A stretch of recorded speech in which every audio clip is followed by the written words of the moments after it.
ವೀಕ್ಷಕರೇ ನಮಸ್ಕಾರ. ಮನೆ ಕೆಲಸ ಮಾಡುವ ವ್ಯಕ್ತಿಯ ಮನೆಗೆ ನುಗ್ಗಿದ ಅಧಿಕಾರಿಗಳಿಗೆ ಕಾದಿತ್ತು ಶಾಕ್ ಮೇಲೆ ಶಾಕ್ ಅಂತಾನೆ ಹೇಳಬಹುದು. ಈ ವಿಡಿಯೋ ಪ್ರತಿಯೊಬ್ಬರು ನೋಡಲೇಬೇಕಾದಂಥ ವಿಡಿಯೋ. ಅದರಲ್ಲೂ ಯಾರೆಲ್ಲ ಮನೆ ಕೆಲಸಕ್ಕಾಗಿ ಒಬ್ಬ ವ್ಯಕ್ತಿಯನ್ನ ಮನೆಗೆ ಸೇರಿಸ್ಕೊಳ್ತಾ ಇದ್ದೀರೋ ಅಂಥವರು ನೋಡಲೇಬೇಕಾದಂತಹ ವಿಡಿಯೋ. ಹಾಗೆ ಮುಂದೆ ನಾನು ಮನೆ ಕೆಲಸಕ್ಕೆ ಬೇರೆಯವರನ್ನ ಇಟ್ಕೋತೀನಿ ಅನ್ನೋರು ಈ ವಿಡಿಯೋವನ್ನ ಕಂಪ್ಲೀಟ್ ಆಗಿ ನೋಡಿ.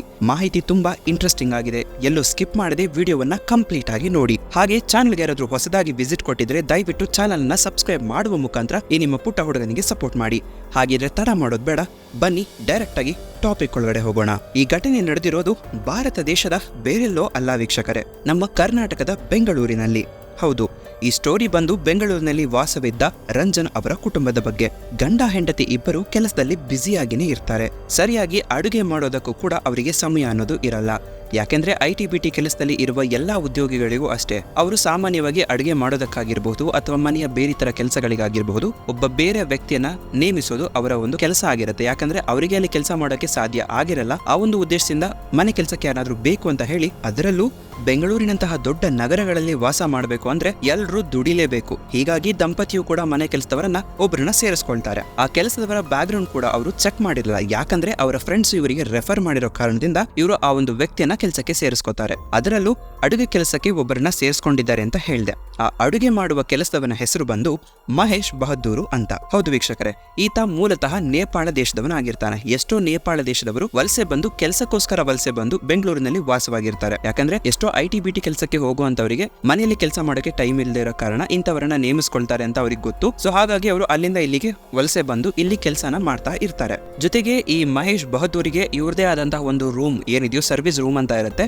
ಸೊ ಈ ಒಂದು ಸರ್ವಿಸ್ ರೂಮ್ ಅನ್ನ ಈ ಮಹೇಶ್ ಬಹದ್ದೂರ್ ಅವರಿಗೆ ನೀಡ್ತಾರೆ. ಯಾಕಂದ್ರೆ ಅವರು ಅಲ್ಲೇ ಸ್ಟೇ ಆಗ್ಬೇಕಾಗಿರೋ ಕಾರಣದಿಂದ. ಇದೇ ರೀತಿ ಬಹದ್ದೂರ್ ಅವರು ಅಲ್ಲಿ ಒಂದು ಆ ಸರ್ವಿಸ್ ರೂಮ್ ಅಲ್ಲಿ ಸ್ಟೇ ಆಗಿ ಉಳ್ಕೊಂಡು ಮನೆಯವರಿಗೆ ರುಚಿ ರುಚಿಯಾದ ಅಡುಗೆಗಳನ್ನ ಮಾಡಿಕೊಂಡು ಅಡುಗೆ ಭಟ್ಟನಾಗಿ ಆ ಒಂದು ಮನೆಯಲ್ಲಿ ಕೆಲಸಕ್ಕೆ ಶುರು ಮಾಡ್ತಾನೆ. ಹೌದು ವೀಕ್ಷಕರೇ, 3 ತಿಂಗಳವರೆಗೂ ಈತ ಯಾವುದೇ ಹೆಚ್ಚು ಕಮ್ಮಿಯನ್ನ ಮಾಡದೆ ನಿಜವಾಗ್ಲೂ ಬಗೆ ಬಗೆಯಾದ ಅಡುಗೆಯನ್ನ ಮಾಡಿ ಮನೆಯವರನ್ನ ಮೆಚ್ಚಿಸಿ ಒಂದು ಮೆಚ್ಚುಗೆಯನ್ನ ಪಡ್ಕೊಂಡು, ಜೊತೆಗೆ ಪ್ರತಿ ತಿಂಗಳು ಈತನಿಗೆ ಸ್ಯಾಲರಿ ಅನ್ನೋದು ಜಾಸ್ತಿ ಮಾಡ್ತಾನೆ ಇರ್ತಾರೆ. ಯಾಕೆಂದ್ರೆ ಇವನು ಹಾಗೆ ಮನೆಯವರ ಒಡನಾಟ ಅಷ್ಟು ತುಂಬಾ ಚೆನ್ನಾಗಿರುತ್ತೆ. ಜೊತೆಗೆ ಈತನನ್ನ ಮನೆ ಮಗ ಅಂತಾನೂ ಕೂಡ ಅವರು ಅನ್ಕೋತಾರೆ. ಇದಿಷ್ಟು ಒಂದ್ ಕಡೆ ಆದ್ರೆ ನವೆಂಬರ್ 25ನೇ ತಾರೀಕು ರಂಜನ್ ಫ್ಯಾಮಿಲಿ ಅವರು ಅಬ್ರಾಡ್ಗೆ ಹೋಗ್ಬೇಕಾಗಿ ಬರುತ್ತೆ ಕೆಲಸದ ಮೇಲೆ. ಅವರು ಅಬ್ರಾಡ್ಗೆ ಆ ಒಂದು 25ನೇ ತಾರೀಕು ನವೆಂಬರ್ ಮನೆಯವರು ಎಲ್ಲ ಅಲ್ಲಿಂದ ಹೊರಡ್ತಾರೆ. ನಂತರ ಅವರು ಡಿಸೆಂಬರ್ 2ನೇ ತಾರೀಕು ಮತ್ತೆ ಬೆಂಗಳೂರಿಗೆ ವಾಪಸ್ ಬರ್ತಾರೆ. ಕೆಲಸ ಎಲ್ಲ ಮುಗಿಸ್ಕೊಂಡು ವಾಪಸ್ ಬಂದು ಮನೆಗೆ ಬಂದು ಬಾಗಿಲು ತೆರೆದು ಮನೆ ಒಳಗೆ ನೋಡಿ ನಿಜವಾಗ್ಲೂ ತಲೆ ತಿರುಗಿ ಬೀಳ್ತಾರೆ ವೀಕ್ಷಕರೇ. ಯಾಕಪ್ಪ ಅಂದ್ರೆ ಮನೆಯಲ್ಲಿದ್ದ ಚಿನ್ನಾಭರಣಗಳು ಸಂಪೂರ್ಣವಾಗಿ ಮಾಯ ಆಗೋಗಿರ್ತವೆ. ಅದು ಅಲ್ಲದೆ ಆ ಒಡವೆಗಳೆಲ್ಲ ಕೋಟ್ಯಾಂತರ ರೂಪಾಯಿ ಬೆಲೆ ಬಾಳುವಂತ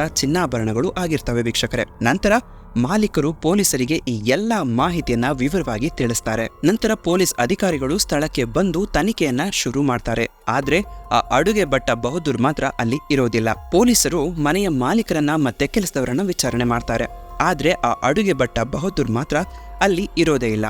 ಅಲ್ಲದೆ ಅವರು ಅಬ್ರಾಡ್ಗೆ ಹೋಗುವಾಗ ಬಹದ್ದೂರ್ ನಾನು ಇಲ್ಲಿ ಇರೋದಿಲ್ಲ, 10 ದಿನ ನೇಪಾಲ್ಗೆ ಹೋಗಿ ಬರ್ತೀನಿ ಅಂತ ಹೇಳಿದ್ನಂತೆ ವೀಕ್ಷಕರೇ. ನಂತರ ಪೊಲೀಸರಿಗೆ ಒಂದೊಂದೇ ವಿಷಯ ತಿಳಿತಾ ಬರುತ್ತೆ. ಯಾವಾಗ ರಂಜನ್ ಕುಟುಂಬ ಅಬ್ರಾಡ್ಗೆ ಹೋಯ್ತೋ ಅವತ್ತೇ ಕದೀಮರು ಮನೆಯ ಮಹಡಿಯ ಕಿಟಕಿಯ ಗಾಜನ್ನ ಹೊಡೆದು ಹಾಕಿ ಮನೆಯಲ್ಲಿರೋದನ್ನೆಲ್ಲ ಕದ್ದು ಪರಾರಿಯಾಗಿರ್ತಾರೆ ಎಂಬ ಮಾಹಿತಿ ಪೊಲೀಸರಿಗೆ ಅಲ್ಲಿಂದ ಸಿಗೋಕೆ ಶುರುವಾಗತ್ತೆ. 10 ದಿನ ಆದ ಮೇಲೆ ನೇಪಾಳಿಂದ ಬರಬೇಕಾಗಿದ್ದಂತಹ ಆ ಒಬ್ಬ ಅಡುಗೆ ಭಟ್ಟ ಬಹದ್ದೂರ್ ಇನ್ನಿಷ್ಟು ದಿನಗಳಾದರೂ ಕೂಡ ಆತ ಬಂದಿರೋದಿಲ್ಲ. ಈ ವಿಷಯ ಕೂಡ ಪೊಲೀಸರಿಗೆ ಈ ಮನೆ ಓನರ್ಗಳೇ ತಿಳಿಸ್ತಾರೆ. ನಂತರ ಪೊಲೀಸರು ಇದನ್ನ ಬೆನ್ನಟ್ಟಿ ಹೋದ ನಂತರ ನೇಪಾಳ್ಗೂ ಕೂಡ ಈತನನ್ನ ಹುಡುಕಿಕೊಂಡು ಹೋಗ್ತಾರೆ. ಆದ್ರೆ ಅದೃಷ್ಟವಶಾತ್ ಈತ ನೇಪಾಳದಲ್ಲೂ ಇರೋದಿಲ್ಲ. ಆದ್ರೆ ಇವನ ಬಗ್ಗೆ ಒಂದಿಷ್ಟು ಮಾಹಿತಿಗಳನ್ನ ಅಲ್ಲಿ ಸಿಗಾಕೊಳ್ಳುತ್ತೆ. ಏನಪ್ಪಾ ಮಾಹಿತಿ ಅಂದ್ರೆ ಈತ ನೇಪಾಳದಲ್ಲೂ ಸಹ ಇಲ್ಲ, ಈತ ಬೆಂಗಳೂರಿನಲ್ಲೇ ಯಾವುದೋ ಒಂದು ಬಾಡಿಗೆ ಮನೆಯಲ್ಲಿ ವಾಸವಿದ್ದಾನೆ ಅನ್ನೋದು ಗೊತ್ತಾಗತ್ತೆ. ಅಲ್ಲದೆ ಓನರ್ ಇವನ ನಂಬರ್ಗೆ ಎಷ್ಟೋ ಸಲ ಕಾಲ್ ಮಾಡೋಕೆ ಟ್ರೈ ಮಾಡಿರ್ತಾರೆ. ಮೊಬೈಲ್ ಫುಲ್ ಸ್ವಿಚ್ ಆಫ್ ಆಗಿರುತ್ತೆ. ಎಲ್ಲಿ ಸ್ವಿಚ್ ಆಫ್ ಆಯ್ತೋ ಅಲ್ಲೆಲ್ಲ ಹುಡುಕಾಡ್ತಾರೆ. ಆದ್ರೆ ಅಲ್ಲಿ ಆ ಒಂದು ಸಿಮ್ ಕಾರ್ಡ್ ಆಗ್ಲಿ ಅಥವಾ ಮೊಬೈಲ್ ಆಗ್ಲಿ ಕಾಣಿಸ್ಲಿಕ್ಕೆ ಸಿಗೋದಿಲ್ಲ.